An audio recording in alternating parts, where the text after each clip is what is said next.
Have you ever caught yourself imagining how incredible it would be if that special someone thought about you all the time?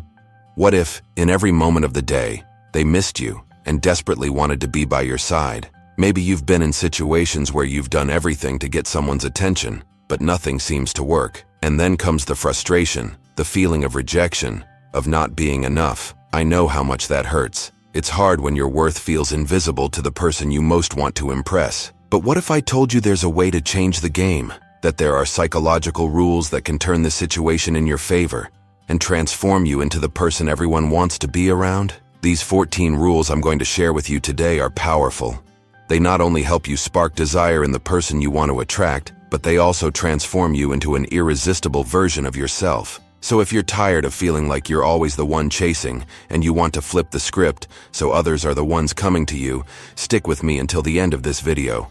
And give this video a like, because what you're about to learn might just be the missing piece to completely change your love life. Also, subscribe so you don't miss out on any tips that could make all the difference.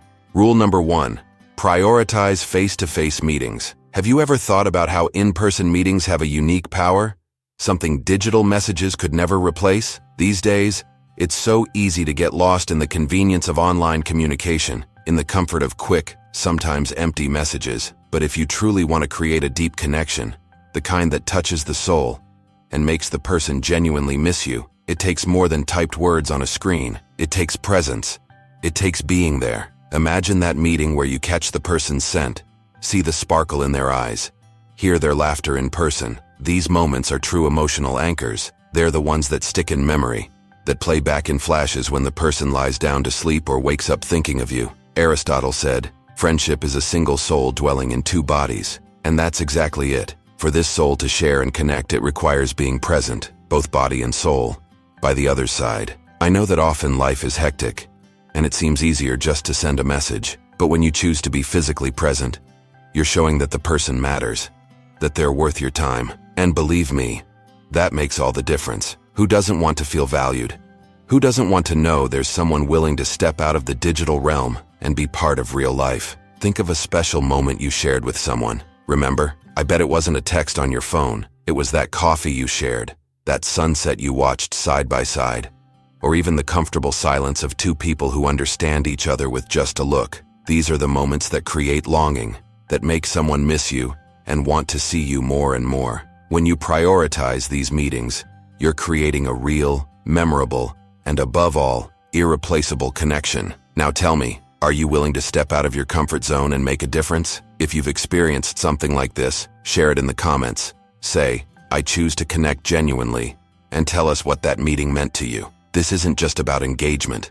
It's about creating a space where people can share their stories and realize that sometimes all we lack is the courage to be present. The greatest gift we can give someone is our time. Don't waste the chance to be the person who leaves a mark, who is missed, who remains in memory and heart. Because when you make yourself present, you leave an imprint, and that imprint is something no one can erase. Rule number 2, emotional independence, the path to attracting and winning hearts. When it comes to creating a strong and lasting connection, many people believe they need to always be available, do everything together, and never let the other person go. However, the real secret lies in something much deeper: being emotionally independent. When you have hobbies, interests, and a life of your own, you not only become more attractive, but also avoid falling into emotional dependency traps, which can be stifling for both you and the other person. Ever wondered why some people seem magnetic, as though they have their own light that naturally draws others in? It's because they know how to live for themselves. They have passions, hobbies, and projects that fulfill them.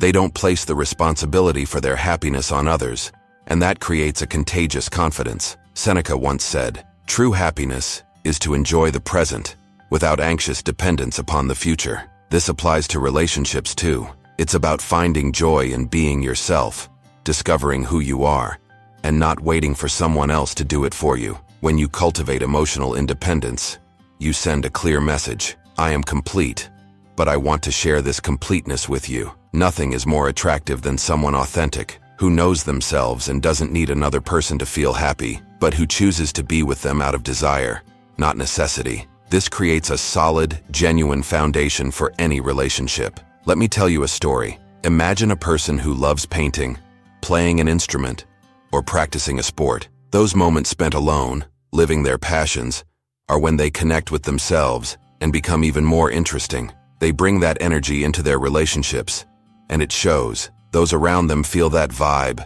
and want to be a part of it. Now think of someone who lives solely to be with another person, sacrificing their dreams, hobbies, and desires. Over time, that person loses their spark, and it impacts the relationship. That's why it's so important to keep your own interests, to continue investing in yourself, and to allow yourself to live out your passions. When you do this, you grow, evolve, and that evolution is noticed and valued. Remember, authenticity is one of the most attractive qualities a person can have. Do you have a hobby or passion that makes you feel more alive? Share it in the comments by saying, "I am complete and choose to evolve." In doing so, you're not only encouraging others to follow the same path, but showing that you are someone who lives and loves being who they are. After all, true success in love isn't about being dependent on someone else, but about knowing your own worth and confidently choosing who you want by your side. Rule number 3, have patience in winning love.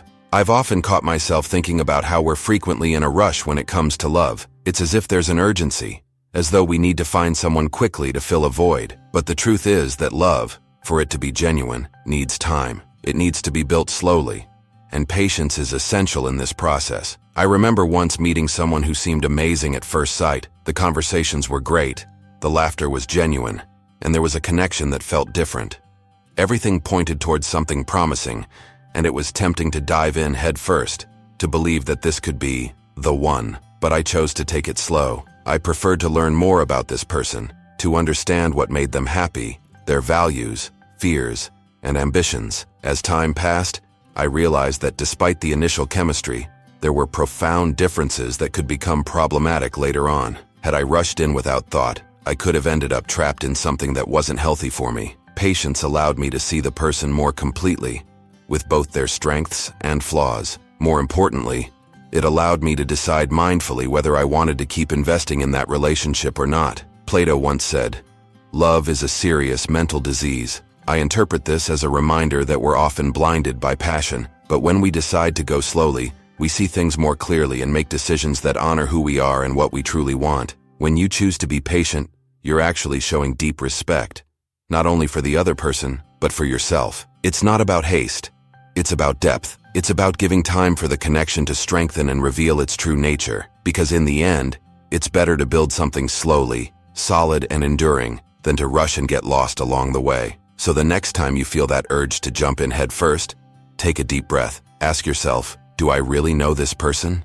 Am I ready to build something real? Give time to time, and let things flow naturally. After all, the strongest connections are those that emerge gradually and grow over time. Now let me tell you something that many underestimate, but could be the key to creating a profound impact: the strategic use of silence. Often, we tend to fill every moment of silence with words, believing that this is what keeps the connection alive. But in reality, silence can be an incredibly powerful tool. When used mindfully, it creates a space of mystery and curiosity, and it's precisely this expectation that sparks desire in the other person. Think about it. How many times have you felt intrigued when someone left a silence in the air, without immediately responding or filling the conversation with something trivial? That pause awakens something within us. It makes us want to know more. It makes us question and feel that there's something deeper, yet to be revealed. I remember once when I was getting to know someone, and instead of filling every second with a quick reply or immediate message, I chose to leave a space, an intentional silence. This time, rather than creating distance, actually sparked mutual curiosity. It was as if each silence was an invitation to explore further, to seek out what lay behind that temporary absence. Silence, in this case, wasn't a lack of interest, but rather a subtle invitation to something more meaningful. The philosopher Lao Tzu said, "Silence is a source of great strength," and it makes perfect sense. Silence allows the person on the other side to feel, think, and even imagine. When you don't say everything, you create a sense of mystery, a feeling that there's more to be discovered, and it's this curiosity that draws someone in even more, as they feel the need to complete what's missing. But be careful. The use of silence needs to be balanced. It's not about manipulation or playing games, but rather about allowing the connection to develop naturally. Well-used silence is the kind that makes the other person reflect, giving them space to feel your absence, to recognize the importance of the shared moment. So, next time you feel the urge to respond immediately, try taking a step back. Let silence speak for you. Allow the other person to feel your absence, and watch how this can deepen the connection and their desire to be close. After all, when everything is said all the time, the mystery disappears, and ultimately it's the mysteries that make everything more intriguing and captivating. And if there's one thing that makes all the difference, it's being authentic. Let's talk about that now. You know that feeling of wearing a mask, trying to be someone you're not just to please or impress? It's like building a house out of sand. It may look firm on the outside, but just one wave, one small detail out of your control and everything crumbles. Authenticity, on the other hand, is like building a house out of stone.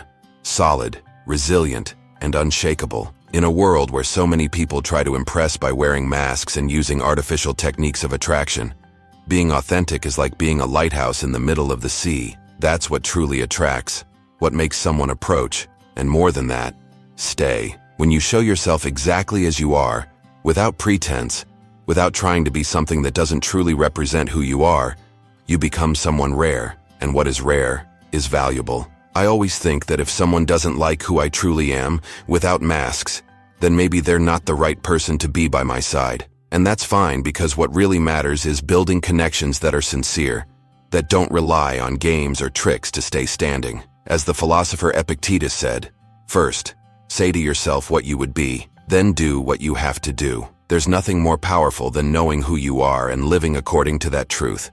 And do you know what's most interesting? Authenticity has a magnetic effect. When you're true to yourself, you attract people who connect with that essence. And these are the people who are truly worthwhile. It's like a flame that illuminates and warms but doesn't burn. The connections that arise from this flame are the ones that last, that withstand time and challenges. Now pay close attention to what I'm going to say. What's the point of winning someone over if they don't know your true self? And more importantly, what's the point of drawing someone into a theater where the actors are false? A relationship built on illusions is like a broken mirror. No matter how much you try to reflect something, it will always show cracks. That's why I prefer to be as I am, with my strengths and weaknesses, and allow the other person to connect with the truth. Now I invite you to reflect. Have you been true in your interactions? Or do you sometimes find yourself wearing a mask to please others? Write in the comments, I choose to be true, and share a moment when you decided to be authentic, even knowing it might be difficult. When you share your story, you help others find the courage to do the same. After all, being authentic is like planting a tree that grows strong and deeply rooted. It may take time to grow, but once it does, it becomes impossible to bring down. And now, I'm going to share a secret that often goes unnoticed, but is crucial for building a strong and healthy relationship. You know, there's a saying that absence makes the heart grow fonder, and it couldn't be more accurate. In a world where immediacy is the rule and responses are expected in seconds, knowing how to give space is like learning to cultivate a garden. You need to plant the seed and wait. If you water it too much, it suffocates. If you water it too little, it withers. The balance lies in watering just enough and, above all, giving it time for the flowers to grow and bloom. When you're always available, always present, your presence becomes ordinary, almost invisible. And what's ordinary is often not valued. Think of it as a flame. If you're constantly by the person's side, always responding instantly, you don't give desire time to grow, for longing to do its work. And it's that longing that awakens desire, that makes the person want to have you close. Remember that time when you distanced yourself a little, even if unintentionally? Maybe it was a busy day, a packed week, and suddenly, the person reached out to you more, missed you, showed more interest. That's because deep down, the space you gave allowed your absence to be felt. And that's how desire is born. When there's space, there's curiosity. There's time to reflect on what you mean and the value you hold. I remember a situation where I intentionally chose not to reply immediately to a message, not out of disinterest, but out of understanding that sometimes, stepping back creates the perfect opportunity for the other person to realize how much your presence matters. The time I allowed not only created a space for longing, but also made the reunion more cherished, filled with anticipation and the desire to be close. The French philosopher Voltaire once said, "The secret of being a bore is to tell everything." And if we adapt this idea to love, it's precisely about not always being present, not showing yourself to be entirely predictable, It's about leaving a hint of mystery, allowing the person to feel the absence and value the presence when it happens. Because when you're always there, you don't allow the other person to truly realize how much they miss you. So try giving that space, not as a game but as a way of building something deeper and more genuine. Give the other person time to miss you, to see that your presence is something worth valuing. Have you been giving this space in your relationships? Or do you feel pressured to always be available? Share in the comments and let me know what happened when you decided to step back a little. And now, let's talk about something essential for building genuine relationships and avoiding disappointments. When we think about relationships, we often fall into the trap of wanting to hold on to what isn't ours, of forcing connections that don't naturally flow. And this is where emotional detachment comes in. Imagine a river. You can try to hold the water with your hands, but it will always slip through your fingers. The same happens with people and connections. When we force something, it's like trying to hold on to water. The effort is in vain, and in the end, we're left tired and empty-handed. Learning to let go is about understanding that if something or someone isn't meant to stay in our lives, it's perhaps because it wasn't meant to be. And believe me, this isn't a loss. It's a space that opens up for something even better, something more aligned with who you truly are, to happen. The philosopher Marcus Aurelius said, "Accept what comes and weave the fabric of your destiny." What he meant is that, rather than resisting or mourning what was, it's wiser to accept and believe that what lies ahead will be better. I remember a time when I clung too tightly to something that was destined to go. At first, it felt like a loss, as if something essential was slipping away. But over time, I realized that the departure of that connection opened doors for new opportunities to arise. It was like watching a window close and shortly after, a door open, bringing new experiences and people who, to this day, are part of my life. Sometimes, we need to trust that what seems like an end is actually the beginning of something greater. When you practice detachment, you stop fighting against the current and start flowing with it. This doesn't mean being cold or indifferent, but having the wisdom to accept what life brings, trusting that if something has gone, it's because something much better is on its way. And when you allow yourself this lightness, you attract people who connect with your essence, who value the freedom you offer, and who want to be by your side not out of obligation, but by choice. Now, I want you to think, is there something or someone you're trying to hold on to, even though you know it might not be right for you? Perhaps it's time to let go. Write in the comments, "I trust what is to come." And more than that, share an experience where you decided to let go, and something better followed. It's not just about sharing a story, but inspiring others to understand that letting go is not a loss, it's a liberation. In doing so, you create a space of mutual support and inspiration, where everyone can feel strengthened and motivated to move forward with confidence. And now, let's talk about something that takes courage, but is essential for our well-being and growth. Leaving toxic relationships, the power of valuing yourself. Sometimes, we find ourselves in situations where something feels off, where the relationship no longer brings joy, but rather a heavy weight. Yet we stay, clinging to hope or a fear of being alone. But the truth is, leaving a toxic relationship is one of the greatest acts of self-love we can perform. It's like choosing to free yourself from a cage that, for too long, seemed safe, but, in reality, only traps us. I like to think that relationships, like plants, should flourish. They need care, space to grow, and above all, a healthy environment to develop. If you water a plant rooted in poisoned soil, it won't grow, it'll weaken. The same happens to us when we insist on staying in relationships that add nothing to our lives, drain our energy, and undermine our well-being. When you choose to leave a toxic relationship, you're telling yourself that you deserve more, that you deserve fertile ground where you can grow and thrive. This isn't an act of selfishness, it's an act of courage. The philosopher Friedrich Nietzsche once said, "That which does not kill us makes us stronger." And often, leaving a relationship that caused us harm is the push we need to rediscover ourselves and grow stronger. I remember a time when I found myself stuck in a relationship that made me feel less and less like myself. At first, I held out hope that things would change, that I could do something to improve the situation. But as time went on, I realized that no matter how hard I tried, the environment remained toxic, and it wasn't something I could change alone. It was a painful process, but by choosing to walk away, I realized I was making room for something new. Above all, I was reclaiming my peace and essence, which had been lost over time. Leaving something behind isn't easy. It brings a mix of emotions, fear, sadness, and even a sense of failure. But deep down, it's a necessary step to create space for good things to flourish. When you choose to move away from what harms you, you open the door to new experiences, to people who will value you as you deserve, and to moments that truly make life worth living. So, if you feel trapped by something that doesn't do you good, ask yourself, is it time to let go?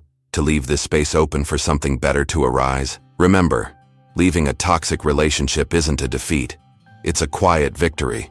A cry of freedom that says, I choose what's best for me. After all, life is too short to cling to gardens that don't bloom. We all deserve to wake up every day in a place where we can be ourselves, without fear, without pain. Now, let's explore 3 final and most important pillars for building authentic connections and lasting relationships. Inspiring positivity, the power of being a magnetic presence. In a world where many focus on drama and negativity, being a positive presence is a true standout quality. Imagine someone who, every time you see them, brings a smile to your face, who knows how to use humor in a light, healthy way, and who can see the good in things, even in challenging times. This kind of person naturally attracts others, radiating an energy that makes us want to be close. Being this magnetic presence requires you to work on your own positivity and optimism. This doesn't mean ignoring problems or pretending everything is fine all the time. It's about nurturing a mindset that seeks solutions, that uses humor to ease tensions, and that, with optimism, finds the strength to keep moving forward. When you become this source of light, you attract people who value this kind of ease, creating an environment where positive energy flows naturally. Relationships that grow from this state are more authentic and true, as they are built on a foundation of genuine joy and mutual respect, patience and personal growth, the development that prepares for love. Alongside being a positive presence, it's essential to understand that, first and foremost, you need to invest in yourself. Personal growth is the foundation that prepares us for deep, healthy relationships. Sometimes, we're led to think we need to find someone as soon as possible, that happiness lies in sharing life with another. But the truth is, love can't be rushed.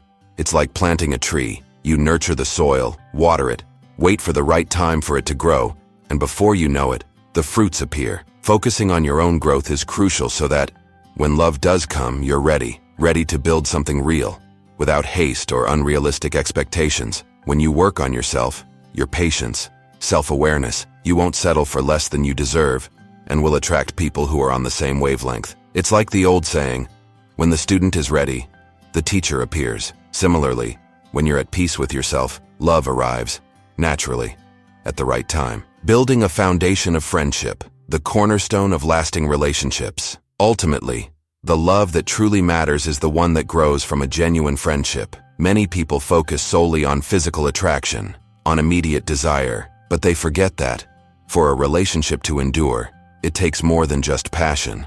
Friendship is what sustains.